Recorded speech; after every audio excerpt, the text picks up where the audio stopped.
Washington যখন নতুন করে কূটনৈতিক চাপের ছক কষছে, তখন বিশ্ব অর্থনীতি ও কৌশলগতভাবে গুরুত্বপূর্ণ হরমুজ প্রণালী নিয়ে কড়া হুঁশিয়ারি দিল ইরান। সংলাপে বসার আগেই প্রেসিডেন্ট মাসুদ পেজেশকিয়ান ৩টি বাধার কথা স্পষ্ট করলেন।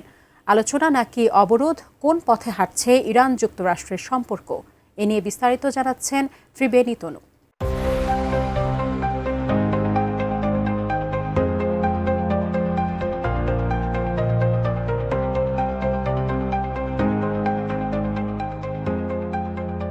আন্তর্জাতিক সংলাপ এবং আঞ্চলিক অস্থিরতা নিরসনে নিজেদের কঠোর অবস্থানের কথা জানান ইরানি প্রেসিডেন্ট মাসুদ পেজেশকিয়ান ও parliament speaker Mohammad Bagher Ghalibaf. সামাজিক যোগাযোগ মাধ্যমে দেওয়া এক বার্তায় একদিকে যেমন তারা আলোচনার গুরুত্ব তুলে ধরেন, ঠিক তেমনি কার্যকর যুদ্ধবিরতি এবং অর্থবহ সংলাপের পথে বিদ্যমান বড় বাধাগুলো নিয়েও স্পষ্টভাবে কথা বলেন। আমি বুঝি নির্মাণের শিল্প, সালাম স্টিল বোঝে ডিউরেবিলিটি। সালাম স্টিল, মোস্ট ডিউরেবল স্টিল।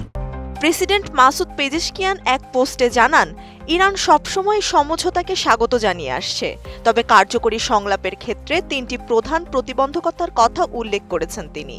তার মতে, প্রতিশ্রুতি ভঙ্গ করা, অবৈধ অবরোধ আরোপ এবং অব্যাহতি হুমকি প্রদানই হল প্রকৃত আলোচনার প্রধান অন্তরায়। যুক্তরাষ্ট্রের প্রতি ইঙ্গিত করে তিনি আরও বলেন যে বিশ্ববাসী এখন তাদের অন্তহীন কপটতা এবং কথার সাথে কাজের বৈপরীত্য প্রত্যক্ষ করছে। অন্যদিকে সামরিক ও কৌশলগত অবস্থানে আরও কড়া বার্তা দিয়েছেন parliament speaker Mohammad Bagher Ghalibaf. একটি পূর্ণাঙ্গ যুদ্ধবিরতি অর্থবহ হওয়ার জন্য সুনির্দিষ্ট কিছু শর্তের কথা উল্লেখ করেছেন তিনি। গালিবাফ স্পষ্ট করেছেন, নৌ অবরোধের মাধ্যমে বিশ্ব অর্থনীতিকে জিম্মি করে ইরানকে আলোচনার টেবিলে আনা সম্ভব নয়। ইসরায়েলি বাহিনীর আগ্রাসন বন্ধ না হওয়া পর্যন্ত কৌশলগতভাবে গুরুত্বপূর্ণ হরমুজ প্রণালী পুনরায় খুলে দেওয়ার কোনো সম্ভাবনা নেই বলেও সাফ জানিয়ে দিয়েছেন তিনি। গালিবাফ আরও উল্লেখ করেন, সামরিক আগ্রাসন চালিয়ে যেমন লক্ষ্য অর্জন করা সম্ভব হয়নি, তেমনি চাপের মুখেও ইরানের কাছ থেকে কোনো ছাড় আদায় করা যাবে না।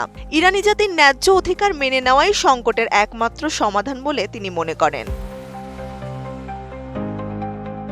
তেহরানের এই অনড় অবস্থানের মধ্যেই নতুন চাল চালতে যাচ্ছে ওয়াশিংটন। সিএনএনের একটি প্রতিবেদনে জানানো হয়েছে, মার্কিন প্রেসিডেন্ট ডোনাল্ড ট্রাম্প কূটনৈতিক আলোচনা শুরুর জন্য ইরানকে একটি সমন্বিত প্রস্তাব এবং সেটি বিবেচনার জন্য একটি নির্দিষ্ট সময়সীমা বেঁধে দেওয়ার প্রস্তুতি নিচ্ছেন। অর্থাৎ কূটনৈতিক ও অর্থনৈতিক চাপের মুখে ইরানকে নতি স্বীকার করানোর পুরনো কৌশলই আবার ফিরে আসছে।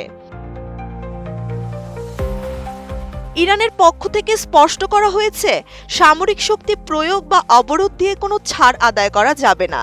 একদিকে ট্রাম্পের ডেডলাইন আর অন্যদিকে ইরানের অনড় শর্ত, এই দুইয়ের টানাপোড়েনে কেবল মধ্যপ্রাচ্য নয়, বরং অস্থির হয়ে উঠেছে বিশ্ব রাজনীতি। এখন দেখার বিষয়, ট্রাম্পের এই সময়সীমা ইরানকে আলোচনার টেবিলে ফেরায় নাকি সংঘাতের আগুনকে উস্কে দেয় আরও বহুগুণ। ত্রিবেণী তনু, ATN নিউজ।